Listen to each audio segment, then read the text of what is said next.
born in the ghetto.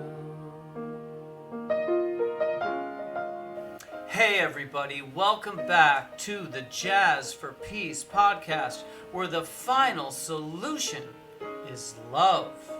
And today we have some geopolitical education that you are about to receive from a very special economics and world geopolitical expert.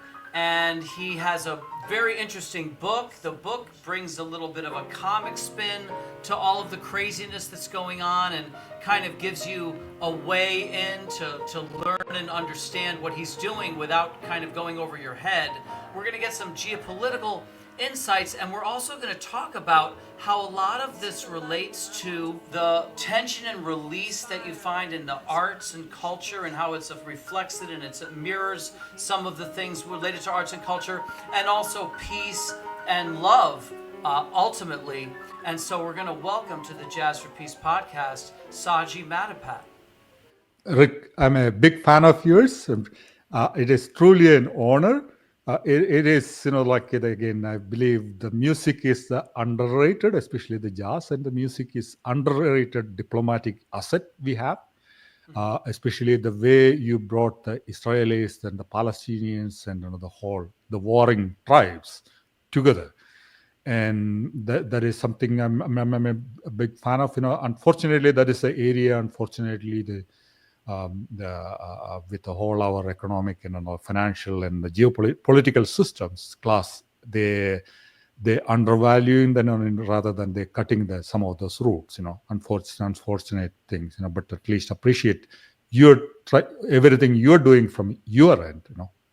To bring the world together. Yes. One of our biggest problems in the world is that we fund war at 100% and we fund peace at 0. And you can't have that much of an imbalance and expect anything to go smoothly.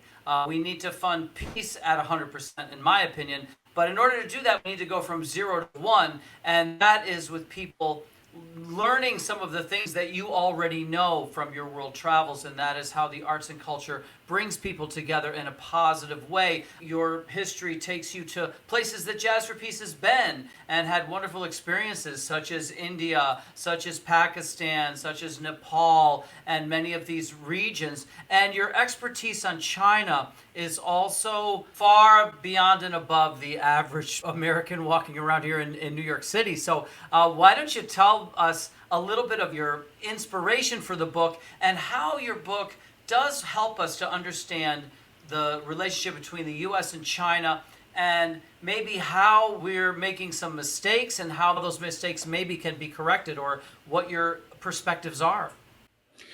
If I may, I'll give a little bit of my, before getting straight into the book, maybe a little bit of background about me. Perfect, yeah. Yeah, I'm from we believe, gods of God's own country. This is a southwestern part of India. In India, there are about 38,000 crore gods in that. 38,000 gods in South. 38,000 crore gods, adding millions of gods, in that part of the world. Oh. So out of that word, again, southwestern side of India is, the gods of God's own country. I'm from. I performed in Tamil Nadu. That is South India. What part are you from? Are you from? Tamil Nadu is on the east, right, or the west? The Tamil Nadu is on the eastern side. We are on the western side of. Gotcha. Okay. That part of the world. That's 100% illiterate. Maybe a little bit of history about. This is where we believe we are followers of St. Thomas. 52 AD, St. Thomas landed in that part of the world. And we become, he brought us, or, we become the Christian, Catholics, primarily, predominantly around 12% of the population in that particular state. In India, the literacy rate, maybe, I don't know the exact recent numbers, it's maybe a little over 50%, literacy. But in my state, it is an exception. Initially, the Arabs came. Then later on, the Portuguese came, then the French came, then the Britishers came. All these European, the traders, they brought the missionaries also along with that, them. So big So the time. missionaries, they started, especially in my state, they started schools all around the state, and it is in a way it is 100% illiterate community. It's a United Nations model for 100% illiterate society in that particular state. And with the education, it brought the communism is also. So out of this goats, the 38,000 crore goats I was talking about, the millions of goats I was talking about, Yeah, we do have some communist goats also in that part of the world. I see. So the Marx, if you go to the many houses in that part of the world, you can see the Marx, Engels, and Che are the gods in that part of the world. Is Ganesh the elephant god? Is that god popular where you are, or only maybe in the West? The Ganesh god is one of the god, one of the prominent god. Especially the Okay. Ganesh god is more prominent in Ganesh Chaturthi and all those things more than the northern part of India. Okay. Oh, Yeah. northern part of India. Northern part of India. Still, again, the Ganesh is one of the major god, the elephant god. No, like even south also, but they're more into the Ganesh Chaturthi and all those things are more prominent in the northern part of. I don't know if I can even show this, but this is from Nepal, and I'll probably have to just put it up on the screen. I don't Yeah, know if you can see Nepal it. is a Hindu country. Yeah, they yeah. You can see it in the corner. See that painting Wow. in the corner? Yeah. Yeah, That's I the can see. elephant god Ganesh. Yeah, That did comes you from paint it or you No. I was in Hetauda, and I'll put it more prominently up on the screen because I have a better a print of it or something. I'll so that Sure. the audience can see it. But basically, I was in Hetauda. I was helping people in Hetauda, Nepal. Actually, that's where they make these things. These are sold all over the world. Nepal. Wow. Nepal. They make Jazz for Peace things. Good Jazz for Peace. What do they call them? Merchandise. So now I was in Kathmandu. But they said, we want you to show you who you're helping. You're helping people all over the country. You're helping people in Hetauda. I said, where's Hetauda? They said, we're going to take you. And they took me all the way across the Himalayas on one of those roads. Very dangerous road. They said, you don't have to worry if something happens, anyone coming looking for you, because there'll be no survivors. If you fall off the road 8,000 feet down, there's no they don't even look at you. If you fall, that's it. They just say, there's no surveyor, they don't even look. They don't even go down there and look for you. So we had to go all the way across. You have to have a really good driver. He has to honk his horn all the time to make sure no one's coming because you can't see the other person. There's only one road and it's crazy. We get to Nepal and the first person they want to show me is a artist who is, the artists are often banned or they're controversial because they tell the truth. They're too truthful. They're too artistic. They're ahead of their, So I had to go in a cave to meet this artist, right? And they're showing me his work. It's in a cave with a flashlight, and they're showing me the paintings with the light. Look at this painting. Look at this painting he did. And he doesn't speak English, and I have an interpreter, and I'm talking to him. So now he's showing with the light, and I flashed it on one painting. I was like, oh my God. That's Cubism. And I was shocked because he's getting some of his influences are from different areas of art. And he wasn't all one thing. And I was like, wow, that's romantic. That's the area where everything was equidistant. And I was thinking of the different that he was influenced by in his art. I said, wow, Cubism. And I said, I just thought I'd take a chance. I would say, listen, tell him that I'm really impressed with his ability to work with Cubism, which was known in America from Picasso. But I said, I notice in the painting that it's not Picasso's Cubism. It's the Cubism of Georges Braque.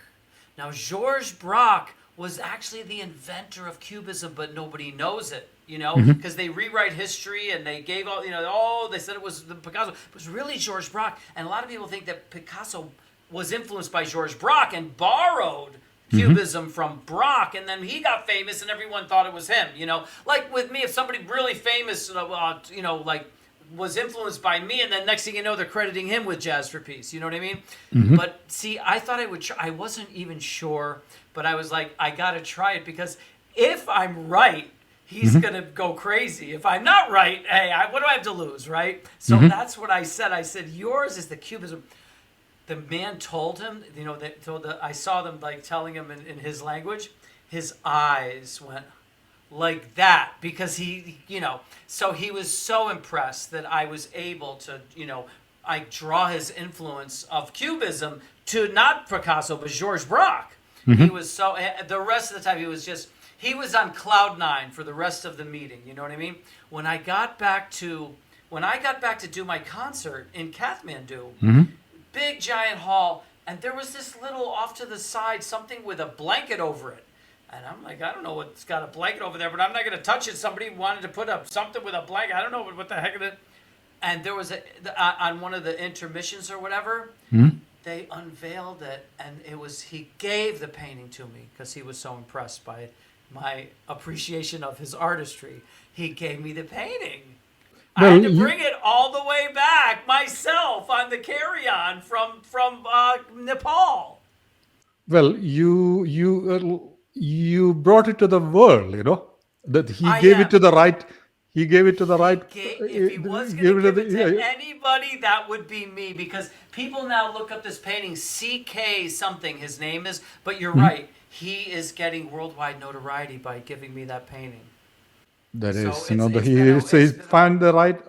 He knows, where the right home is. I think there was a method to his madness. Absolutely. Yeah. I appreciate, taking all the off the beaten paths, and this is the kind of stories we need to, especially when we are moving towards, especially pretty much the globalization is pretty much dead. Yes. And this is the time to look at some of these stories, and we need to revive that. All of my stories are all of us getting along. You know what I mean? That's what's so crazy. You look outside, and we were talking off camera, about all the money they spend on war, and you're saying that China, in some ways, is spending more intelligently than we are in AI and militarily, etc. All this money we do spend, we're getting ancient military devices or whatever, things that are outdated. That's Cold War, the USSR, the legacy, during the Cold War era technology, we are working with. Right. The Russian, against Russia. Yeah. And now we are looking at, look the China, I think we can get into the details, later. Yeah. Well, so now your background, you were saying. The background, and maybe I'll speed it up a little bit. In a way, I'm from that part of the world. That's where, the communists, again, as I mentioned, the Christian missionaries brought, along with the education system. The communists also came into the power. This is where the first time in the world history, 1954, a communist government was democratically elected in the world. So as a result of communism, there's no industry there's hardly any. It's an industrial desert. It's a fantastic, amazing tourism place. It's a tropical paradise, but there is no industry. So as a result, after my engineering degree, I ventured out of the state for the job, and again, thanks to the Y2K, the biggest blunder on the world history, the business history. As a cyber coolie, I came over here to fix the Armageddon, the code back then, early 2000s. So now wait a minute. You were able to study something that you could not do in your own country because your country didn't have infrastructure for what you studied. I could able to study, but no job in that country. No job. Job, right. And especially in the state where I'm coming from, the south, the God's own country, the state Kerala, where there's no industry over there. If I need to get the job, typically most part of almost every other person in that, they go out either to the Middle East or the Europe or, to the, some of us to the US. But you came here because we felt we needed you to break down this whole Y2K thing, right? Y2K, fix the Armageddon code, we thought, like the end by 2020 January 1st, the midnight and the whole world is going to blow up. So they brought you here to try to straighten that out. To fix straight that one out. That's how that was my cyber coolie passport over here. So since after coming here, I did all kind of jugglery, and I worked in the financial side of that kind of system. So I did a fair amount of, especially I got involved in the financial systems, so pretty much the CFO's office on the financial engineering side. So for the past 25 years, I'm doing the financial engineering side of this one. So I've seen my fair amount of craziness, especially with some of the largest corporations, the Fortune, including with the Fortune 10 admired and most admired knowledge enterprises, admired companies in this part of the world. But I felt, especially in 2020, I happened to be in 2008 itself. I was heavily involved in some of this kind of financial engineering project.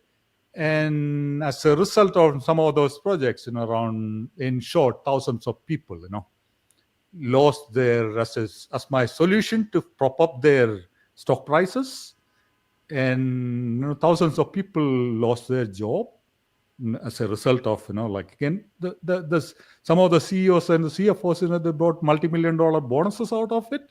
But I was, at the end of the day, I felt sick, on some of the solutions which I was doing, the financial engineering. So and I become, in a way, I become victim of my own. All right, so let me just understand this so our audience can understand. Basically, they were having you come up with financial ideas that were in their favor, and you were assisting them, and it was working. You said, well, if you fire these people and you do this, your stock price will go up and you'll make a lot of money and all that stuff. And then you notice, wow, this is affecting a lot of lives. This is only helping a few people. And the whole process was making you sick to your stomach. Is that what you're saying? Sick to my stomach. And oh my God. So in a way, I took a little bit of break. I spent a little bit time in Hong Kong, China, and Cambodia. I looked at it. I was part of a program called Global Institute for Tomorrow. This is a global foundation initiative. I see. As a part of, we took a look at it from, typically the executive leadership program. They, over this part of the world, they bring the big shot CEOs, the Jack Welch kind of people, and we learned from them. Instead, what we did is, we looked at the bottom of the pyramid, some of the poor of the poorest people in the world. For example, being part of the world, in the Kathmandu kind of places. The Cambodia is another, like the East Asian country. So that is where the plot, and like the killing field happened, like some of those, again.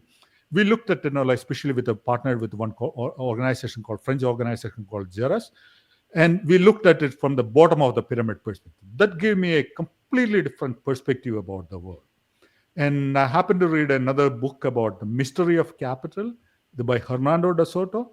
This is, looking at, like if you look at some of that kind of the world, some of the poor of the poorest countries in the world has much more wealth than the so-called Western, the top 10 capital market together. But that's an underground economy. Again, I don't want to get into all the details. So it helped me in 2008.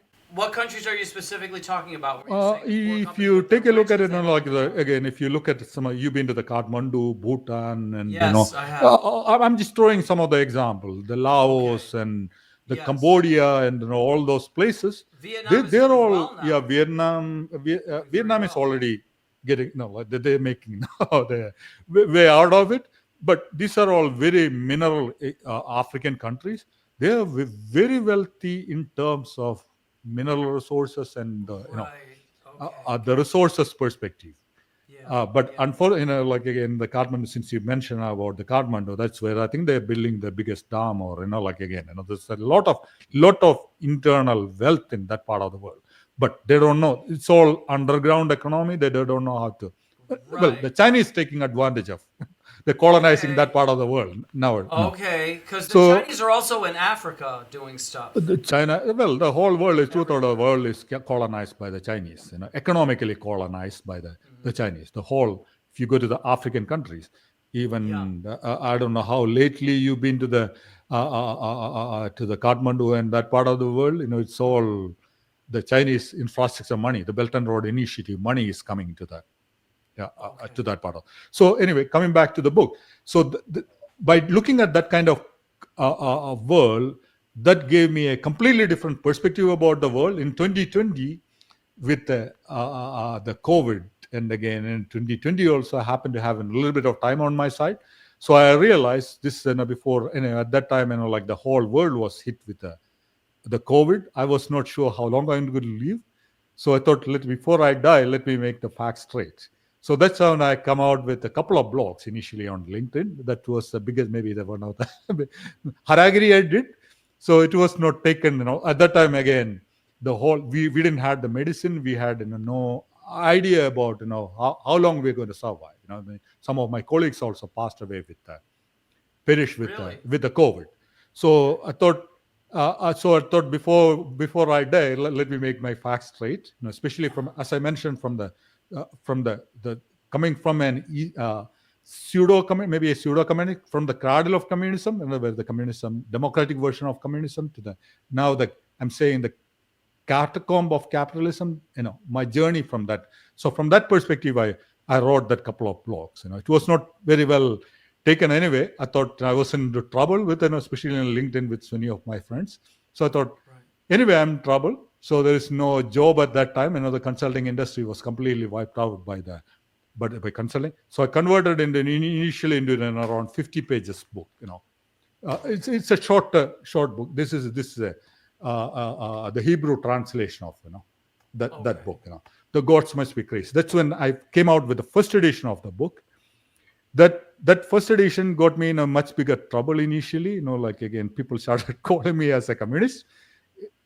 In this part of the world, it's a big dirty word. Amazon itself, because of unpublished that book couple of times. Amazon unpublished book couple of times. They give only couple of times. They only give one explanation, the customer experience, but they don't give anything beyond that one.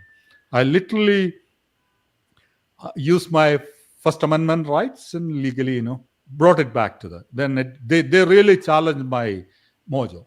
In short, anyway,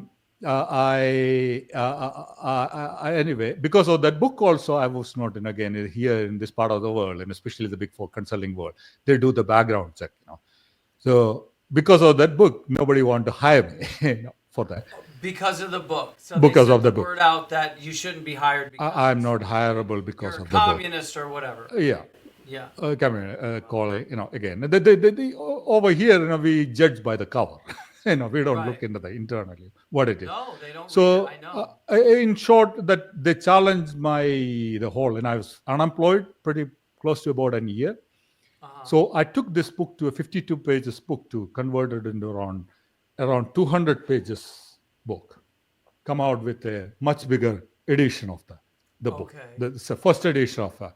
So in short, I got my mojo back. The people started recognizing. Some of the people, the very same people, they call me with the various names. They themselves find the value in it. Some of these Big Four consulting partners, for example, the Hebrew translation was done by a partner, one of the Big Four partner from Tel Aviv.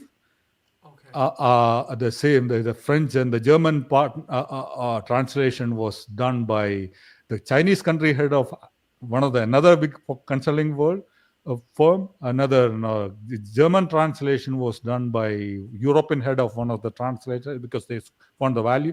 And I got my mojo back. I translated in 18 different countries. Wow! And because of that book, I got an opportunity with partly because of the book. Got an opportunity with the second largest private equity firm in this part of the world, an alternate investment management firm in this world. So that was in 2020 during one. So now with the point, so with the tariff and with all the geopolitical issues happening, I felt this is a time to come out with the 2.0 second edition of the book. That's when appreciate giving me the opportunity to give you a long, background about why that. It's good to because I had no idea that it was banned twice. And see, this is another problem because they're using social media to make decisions that normally you would have to make in a courtroom. Now the social media can ban you. My book, even the first edition of the book itself, I was not allowed to advertise in the And with the this time, because maybe because of the like the with this time I didn't get the trouble with Amazon and the Ingram. They're the biggest publishers in this world. But I got some smaller publishers. I don't want to name it. They had find trouble in finding my publishing the cover of this book, and partly due to the the back cover of the book also. They don't want to publish the book again. Really? I got the notification just 2 days earlier this week. Or in fact in the weekend. I literally went after them. They had no problem in publishing the first edition of the book, but now they find the problem in finding publishing the second edition of the book. So I literally went after legally, send notice to them. I want to know why. What is the problem? And so Right. it is in a way again this kind of social media again the Magnificent Seven Well, they're is trying to controlling, move- censoring. Yes, they're trying to move from the court system to the arbitration room because by arbitrating, you can rig that much easier than you can rig the court system. Because in arbitration, they can just have anybody, an hourly paid worker, and they tell the hourly paid worker what to say, and the hourly paid worker rules on you, doesn't even know anything about the law. They just rule on you as they're told, and now you are out. Your book, as our audience knows now, once they reinstated your book, now it's in 18 different languages, right? Yeah, that was unfortunately. But nowadays, unfortunately, the arbitration, especially with the Magnificent Seven, digital world we are living in, Yes. arbitration is also not. They just simply send you an email saying that we can't publish the book. If you ask for the explanation, only one word: the customer experience. There is no 1-800 number to contact. There is no. Most of these emails are coming with a no reply. There is no option to, even arbitration route. That was a Right. thing of a past. So Right, there is you're no. right. It Now, is even in a darker point, they just notify you. They simply notify it. That is it. And again, if you lose again with the as you know, Amazon controls most of the Right. book publication. At least Yes. 90% of all the even today, again all the smaller publishing houses, all the big publishing houses, they publish the book on Amazon. They survive because of Amazon control. Wow. Again, I don't want to name like any particular. Yeah, like this So book here, yeah. Paving the Path for Peace Through Music, is on Yeah. Amazon.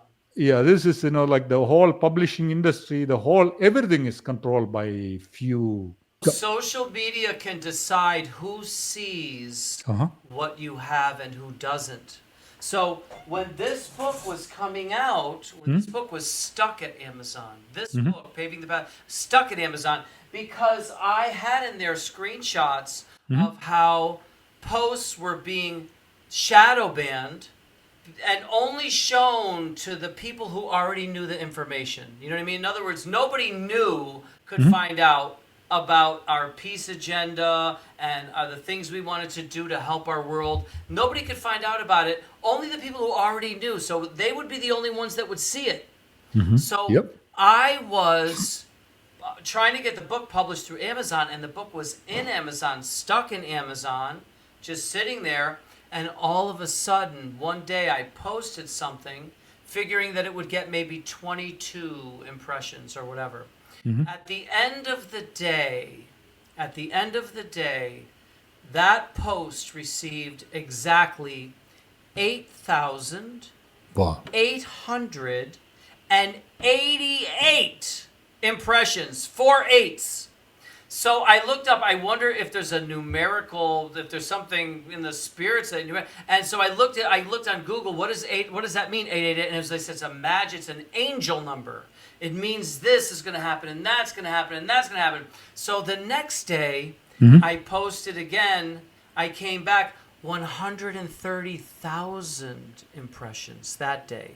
Okay, and the next day I received over 200,000 impressions. So I was like, okay, if I receive, because then LinkedIn, they notify you, they say your posts have received so many impressions. They just say do that once a week. I said if I receive one of those saying that I received over 1 million impressions, I'm going to take a screenshot of that. So I took a screenshot that said, it was combined, the Jazz for Peace, our volunteers or whatever, over 1 million impressions. And the next day I took another screenshot just so somebody wouldn't think it was a misprint. Because the next day they also said over 1. It was even higher the next day. It was even higher. So I took the screenshot so people could see, no, this is not me. I'm not dreaming. This is the social media informing me, And then what I did, because I said over 1 million people a week are looking at my posts, right? I'm going to have a vote on the Palestinian-Israeli conflict. I'm going to put up a poll because you can do that. That's part they have it. It's a poll, and you can have the poll not for 1 week, for 2 weeks. So I said the most I can have a poll. So I put up for 2 weeks while I was getting over 1 million impressions a week. And again, I had already been working with Palestinians and Israelis for our peace proposal to make sure everybody was happy. And everybody is. I wanted to prove everyone was happy because they were writing to me, looking at my proposal. Palestinian would say, what about this? What about this? And I would answer their question. And then I would say, so now what? And they would say, no, I'm happy with the answer. So I'd say, okay, if you're happy, because tell me another question, because I want to make sure. And same with Israel. I was getting, and Americans, and then people around the world asking. 23 pages of frequently asked questions I had all answered. That's how thorough this was. Because, as you know, it's almost 25 years from when I brought Israeli, Palestinians, and Americans together at the United Nations. 25 years ago, it will be next year. So I've been working together with, I know how to work with them. So now I've got somebody that and I put it up on LinkedIn. I said, you have 3 options, because I only know 3 options. You could keep going the way we're going now, same thing. You could escalate the bombing, do even more, which is what we ended up doing. But you could do more. You could do that, or you could click on this link, look at our proposal, and look at how we want to redirect the funds from war to outstanding causes and help all these people in the region. All the things we want to do. Read the frequently asked questions, do it, and you can vote for that if you think that's the best option we had. Do you know what the total was? Percentage? 96% of the world voted for that proposal. Only 4% voted to keep things the same. 0, not even nobody. No one ever pressed to escalate the war. Not even one person in the world that I know wants the war escalated. Now, maybe there's somebody, but I'm just saying 0 on my poll. You follow me? So my point is, we are doing things on this planet that none of us want to be done. And I think part of the problem is we need to listen. First of all, no one's right all the time, but this is the problem that we have. You have world leaders who, if you do what they do, if you have to do what they say all the time, that means that in their opinion, they are always right, and you are always wrong. And my point is, I don't want a world where the whole world dictates everything either, because anybody can be wrong. But the bottom line is, we need to look at the Jazz for Peace proposal in the Middle East, especially after this vote, after this poll, because the 96% of the world is not always wrong, and 4% of the world is not always right. And this is another part of the reason, like the work you were doing, you knew after a while you were creating profits, but that was a painful, and these people that make all this money, they already have a lot of money. How come they're not happy with the money they have? Well, you always, the more money you got, the more greedy you are. Because the problem is they're in spiritual decline. So the more money they make, the more spiritual decline they're in, and the more they end up not being happy with that amount. So they have to get more, thinking that'll make them happy. More. They keep trying, stick their hand in the same cookie jar to try to find happiness. and Of it's course. never going to make them happy because it's an addiction after a while. It's like an addiction. That's what an addict does, right? Yeah, An of course. addict. They keep smoking the opium, hoping they're going to get happy the next time. And then you end up crazy if you keep doing it, because the definition of crazy is someone who does the same thing expecting a different result. That's crazy. So the whole world's going to be crazy if we don't put a stop to some of this. Unfortunately, the 4% of the world of people, even few people decide Deciding for the for 8 billion the people are being decided by a few by the hundred. few. Yeah, again, some of those elected people, you need to look at how they got elected. Where they're Right. getting Well, that's you follow the money. yeah, Yeah. and it seems to me that everything is captured. So even you have a place where you're supposed to go and get, someone to look into things, but if that person takes money from those people, how are they going to go up to them, and how are they going to oppose? How are you going to oppose someone who you're taking money from?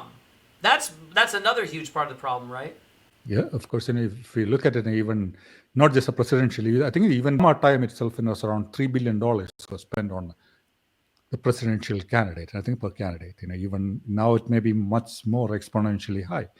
With all the PACs and all those things, there is no traceability on, even in leave it at the local elections. How many millions are we spending on the judges and every kind of candidates, Right. and Well, who is there's funding?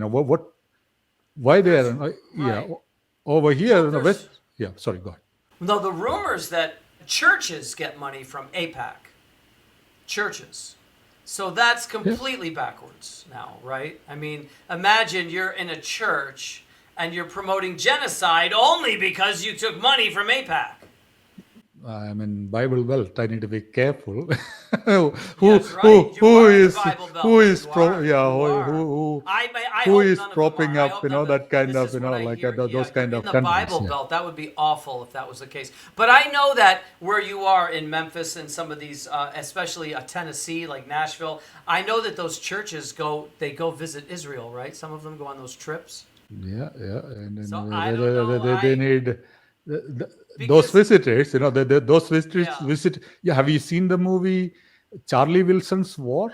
I think Charlie Charlie Ch- Wilson's War. Charlie Wilson's War. I don't know if It's I I saw think it's the that. I might have heard of it. 1980s, or I think 90s. Okay. 90s. It's a little bit. Like it covers some of the history about, not specifically about that region, especially Afghanistan and like all those, the whole about the Okay. Middle East, in Okay. general, it's Yes. all decided by a couple of people.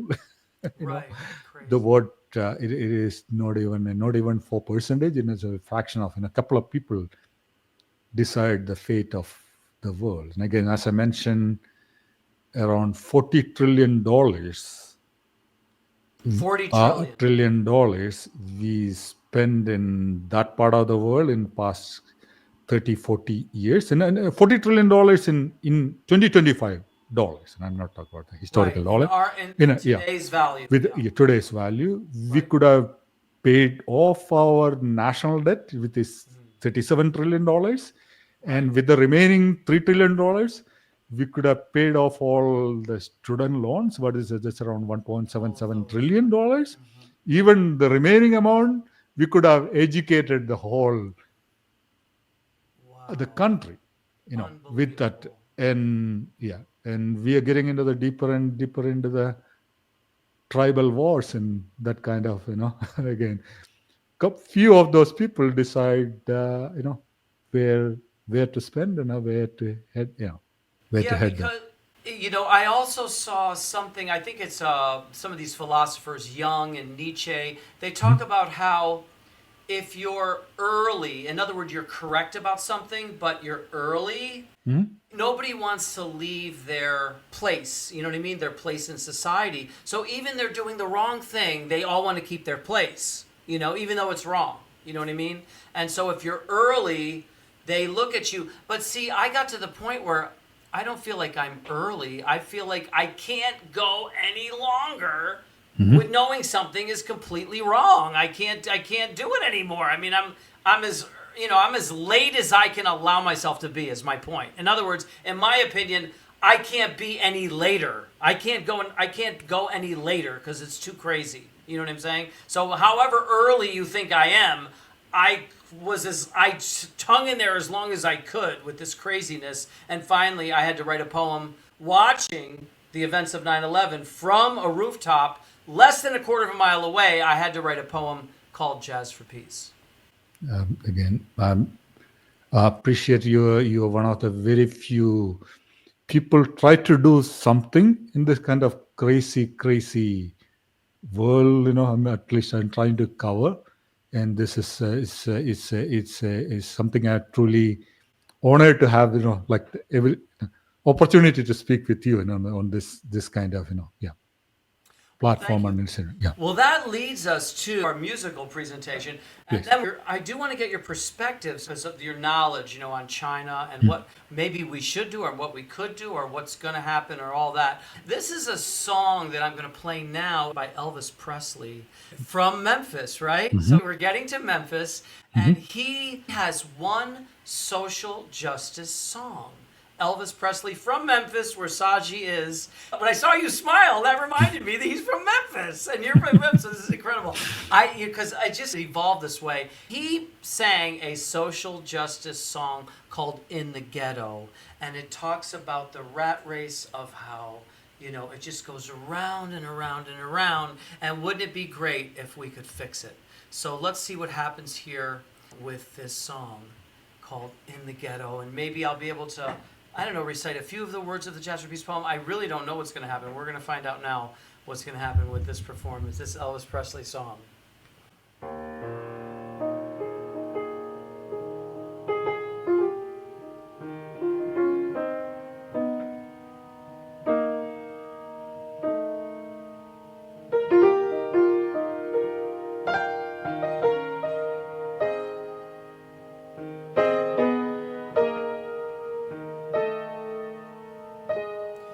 As the snow flies on a cold and gray Chicago morning, a poor little baby child is born in the ghetto.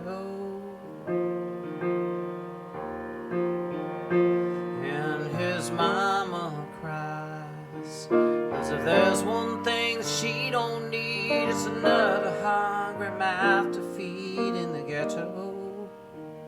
In the ghetto. People, don't you understand? The child needs a helping hand. He'll grow to be an angry young man someday.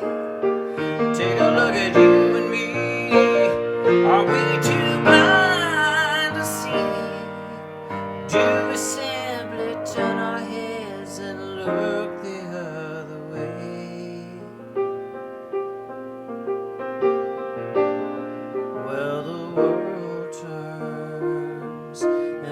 Little boy with a runny nose plays in the streets as the cold wind blows in the ghetto. And his hunger burns, so he starts to roam the streets at night, and he learns how to steal and he learns how to fight in the ghetto.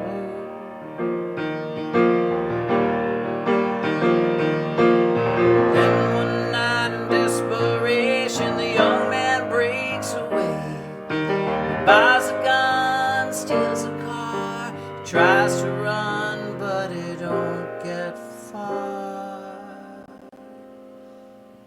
And his mama cries. As a crowd gathers round an angry young man face down in the street with a gun in his hand in the ghetto.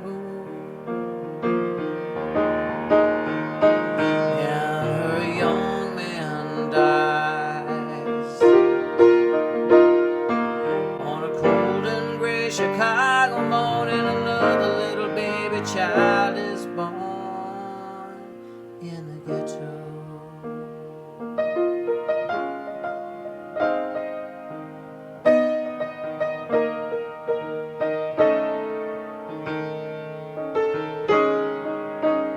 I hear jazz for peace.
greatest privilege.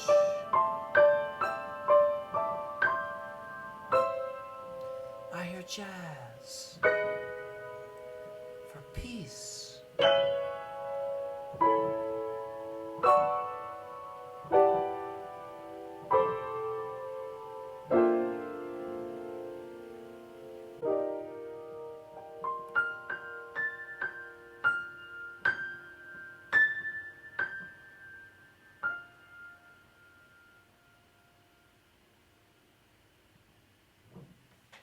Amazing, amazing song. I'm truly honored. This is he might have written back in 60s or maybe early 70s. This That's song. correct. Yes, it is. Sadly, the situation is much like again. I don't know how lately you've been to the Graceland. That part of Yeah. you may not even want to drive around some of those areas even in the daylight. Sadly, It's that bad now. Huh? that is the murder. It may be the murder capital of the or the. Is It's it really? this Memphis has, unfortunately, it has a notorious. It's like if any other city. Yeah. It is. We are all living in an ivory tower, so we don't know how we have with all the stuff which I'm talking about, with all the offshoring and also like Right. the whole Rust Belt Right. is, except between the East Coast and the West Coast, and the whole, especially this part of the world, is becoming, and the trend is accelerating especially with the AI coming into the picture, and most of the middle class is getting it. The white collar jobs are going to get wiped off with Wiped out. with especially with the AI and all those technologies coming into the picture. That's why I thought, let me before it is too late, let me write my address some of those the basic issues, and how, and it's not just addressing the issues alone, like diagnosing the issues alone, Yes. giving the strategic solution, especially the including the education, the infrastructure, and that was my mission again. Now, I want to know. Yeah, I want to know your opinion. What you think, because it's crazy. Jazz for Peace, because we've done this all over the world, every country, all those countries I told you about, all over the world, we've met all kinds of people. We have solutions for everything. But like I said, nobody wants to come and ask us, and nobody can get our posts because they don't, they can't find it or they can't read it or whatever, unless I get like accidentally on shadow banned, like what happened with that. They probably won't do that because they're afraid I'll have another vote. You know what I mean? And the people will get, I'll get 98% on my next vote. They don't want to see those votes. They don't want to see those votes. I'm telling you. But I did it, and that war is over, and we have the solution. They just don't want to implement it. Now the other one is with this thing you're talking about with AI. My solution is very simple. We have 1 million problems. We have 200 oligarchs, or at the most, these multi-billionaires. There's only a few hundred of these people, right? Yep. I mean, there's billions, hundreds of billions of us, and only 200 of these people. So we have all these people, and you have AI that can take away these jobs and do them. So that's going to generate income anyway. The AI will still, they'll still have to buy the hamburger. The AI is not going to make it for free. So that's going to generate the revenue. So why not take that revenue and pay us to solve the problems that each one of us is passionate about? Because I meet people all over the world, and everyone I meet you. You have a passion within you that you can see in your book and your writing and your stuff. You have your own unique passion that can benefit our society, benefit our world. Another person next to you has another one. Some people don't know. We have to find out what it is. We have to discover it. We have to let them become themselves. And if we let all these people go after their passions, and Jazz for Peace, by the way, that's what we do. We worked over 850 of the world's outstanding causes. We worked with them to help get them from where they are now to where they need to be, or at least down that road. We carry them from where they are now to where they need to be. All these human beings that don't have to flip these hamburgers and don't have to fix these things because the AI does it, right? So great. Why don't we let the 8.4 billion of us solve our problems? Because you know what? It'll heal our hearts. It'll heal our souls. It'll make us internally happy and internally wealthy. to achieve that which is our potential anyway. We have the potential to achieve this goal because each one of us is passionate about something different. This AI money, Jeff Bezos doesn't need any more money, to be honest with you. I mean, he wants some more money, we'll give you some more money. But some of this money coming in needs to go to these people to solve our problems because they want to do it because that's what they love. Again, the final solution is love. And they can solve our problems with us, and not only that, we'll reward you. The money's going to be made. You can reward them for solving the problem. You give them a chance to solve it, and then if they're solving it, hey, let's reward them for for what they're doing. And not only that, it creates a trickle-up economy to balance out the trickle-down economy that never worked anyway, except for these 200 people. It works great, the trickle-down economy, because they get all the money and then it doesn't go anywhere. But hey, you can do that. I'm not going to take that away from you. Keep your trickle-down. We just want this would create a trickle-up economy and would create balance in our world, balance in our universe. So what do you think of that idea? I'm sorry, you're living in a utopian world. That's what they say. That's what they say. Look, my utopia is, see, that utopia is my life. Because if you go to a page on the internet, you go there, it's an archive page. So it's an archive page. We put all our stuff. And just go there, look at it. It's called jazzforpeace.wordpress.com. That's /about. And like I said, we didn't make it easy because we never thought we would be using it. We never thought anybody would look at it. We just want to put everything there so we have it. But now I want people to go there. jazzforpeace.wordpress.com /about. That is the utopia that I've been living in. So how can I deny it? All I want to do is show people how we can all live in our own, because you know what? We were actually born. That passion inside each one of us, that's a utopia that we were born with. We already have it. It's within us. We're just suppressing it with all of this crazy nonsense. And the craziest nonsense of all would be to have AI do this job and then take that money and give it to the 1% who already doesn't even know what to do with all the money they have. And they're not happy with it. That even the money they have didn't make them happy. More money they get it, the more trouble. Again, you need to look at it. The biggest industries, if you look at the social media industry, they thrive on rage. They thrive on the angry community. Do. Right. The more if you post something good, right, the algorithms don't.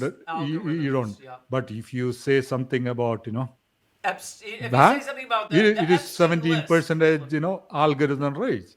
And another thing, again with all the contracts which we are again with the Middle East or all the like that, all the money which we are getting it, especially many of those contracts are defense contracts.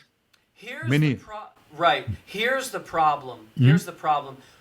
We have the potential to live at a higher level of human consciousness. That's what people from your country of India, Gandhi, taught us. That's what people from all these different countries have people that taught us this. Every country has these people that said, hey, the higher, Buddha, whoever they are, they all were talking about a higher level. Well, it's a higher level of human consciousness that we have the potential to reach. Yep. So that's why they talk about it, because we have that potential. When you at a higher level of human consciousness, you're kind of too busy. You might see that clickbait stuff that everyone's clicking on, but and you might say, I'm as stupid as them. I am. I'm just as dumb as anybody else out there. I can click on it. But guess what? I don't really have time because I have higher consciousness level things waiting for me due to my passion for life. So that's what I'm saying. If everybody was following their passion, they'd be in the same boat. They'd be like, well, I want to click on that because I'm gullible, but I just don't have time because I know I have to get this done. You know what I mean? Maybe there's a little time later I can watch that gossipy video or whatever. Great, maybe, but I have something passionate to do that I believe in and that is more important. You know what I mean? But see, when we lower people's level of social consciousness, now it's a cycle. Because at a lower level of consciousness, you're more apt to do what your algorithmic activity is at a low level of consciousness. Now the social media needs to play to your lower level.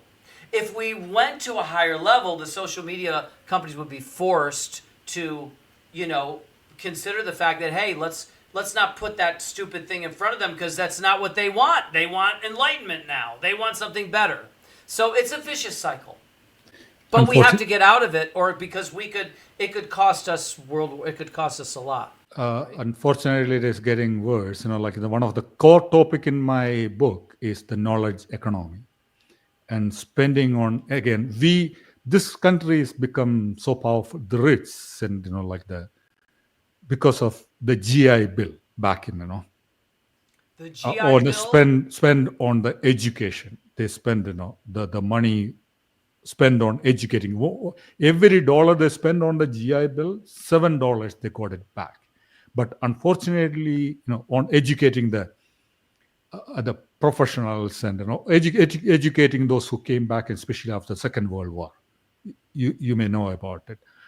I heard of the GI Bill. You're saying that was a good thing? That was the best investment made on this country. This country has become the world leader in technology, and we become number one because of one key reason. Is because of we educated after the Second World War, educated all the people came back from that Second World War.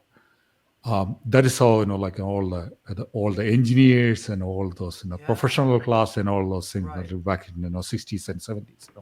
Okay. So why can't we do that again? But again, if you look at the big beautiful bill, or we are cutting on education, we are spending on all the money on the knowledge related education, research and development, the universities, this is the money which we're cutting on, and we are going in a completely opposite direction. And this is what I'm worried about. That's the very reason I wrote the second edition of the book. Okay. Unfortunately, we are spending, again, there is no business opportunity. The business opportunity is on the race. The business opportunity is on the wars. If it is a peace, again, as I mentioned, $40 trillion we spend in that part of the world.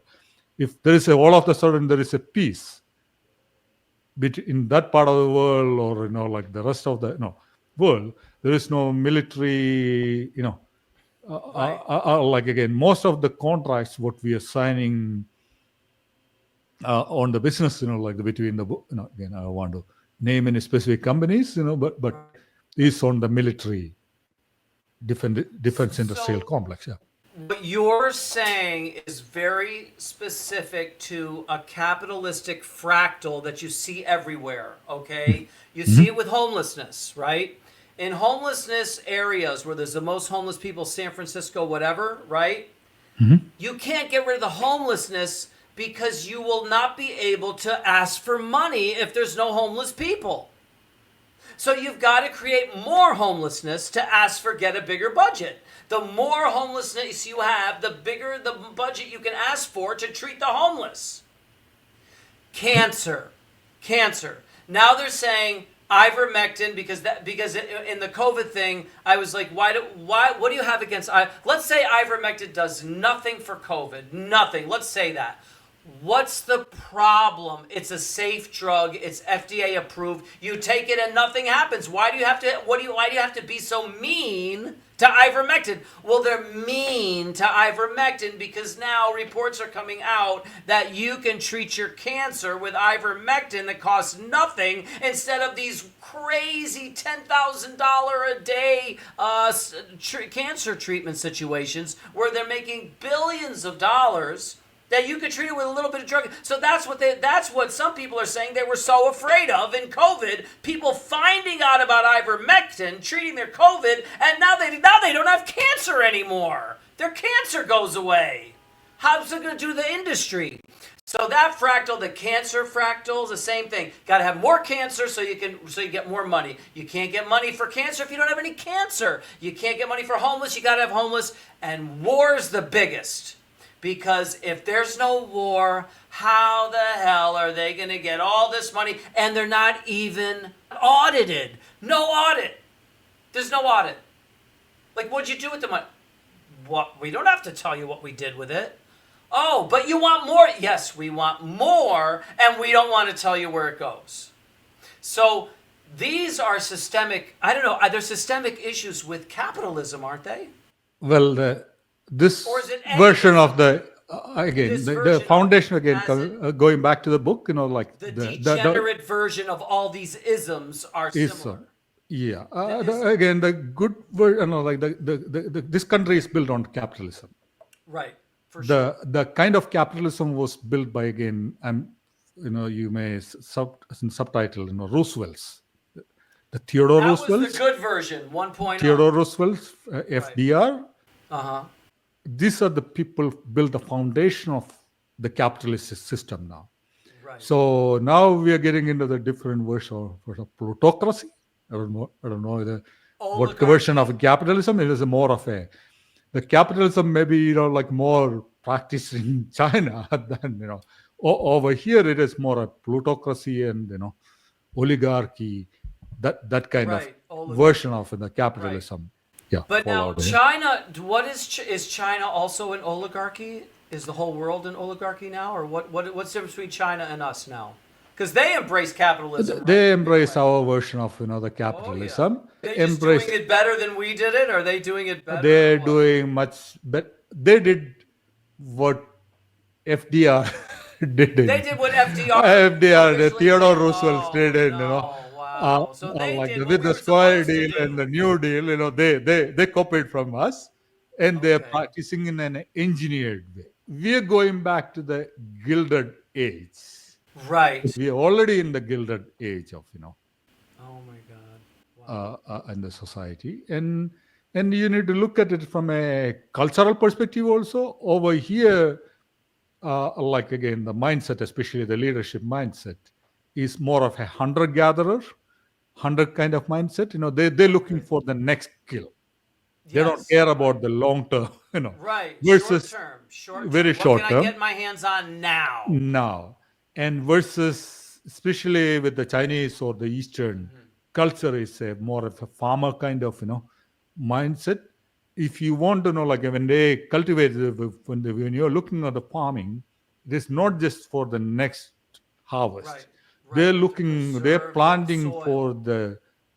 for Generations. decades and the centuries. They're farming. Yeah, that kind of long-term sustainable capitalism they're looking at. Versus over here, this part of the world, we are going back to the 100 years, the Gilded way. sad. Versus And greed has a lot to do with that. Greed is always the foundation of copying from Gordon Gekko. Foundation of Yeah, capital.